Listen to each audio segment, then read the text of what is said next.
Samantala, upang matiyak na ligtas sa mga dadaanan ng mga rescue at relief operations at mas mabilis makapagdala ng tulong, nanawagan si Senator Bong Revilla na agad suriin ng Department of Public Works and Highways o DPWH ang mga infrastruktura na naapektuhan ng Bagyong Christine, partikular na ang mga kalsada at tulay. Narito ang buong report ni Raymond Dadpaas. Kinalampag ni Senador Ramon Bong Revilla Jr. ang Department of Public Works and Highways o DPWH upang agad suriin ang mga infrastruktura na naapektuhan ng Bagyong Christine, partikular na ang mga kalsada at tulay.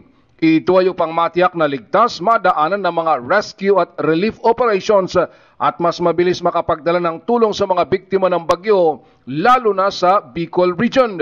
Bahagi na rin ito ng pagsunod sa kautusan ni Pangulong Bongbong Marcos na agarang pagkilos ng mga opisyal at tauhan ng DPWH. Sabi ni Revilla, napakahalaga ang papel na ginagampanan ng DPWH sa panahon ng mga kalamidad gaya ng Bagyong Christine. Samantalang ang dalawang bayanihan response truck ni Revilla na kargado ng mga relief goods patungo ng Naga City ay nagamit pa sa pagsaklolo at pinagsakyan ng mga stranded nating kababayan sa Barangay del Pilar, San Fernando, Camarines Sur na magdamag na nanatili sa kalsada dahil sa taas ng baha at hindi nakatawid. Ang bayanihan response truck ni Senator Revilla ay hindi rin agad nakatuloy sa target area dahil sa taas ng tubig baha dala ng Bagyong Christine. Sa report ng Pag-asa ay ulan sa loob ng 2 buwan ang tubig ulan na dala ng Bagyong Christine na ibinuhos sa loob lamang ng 24 oras.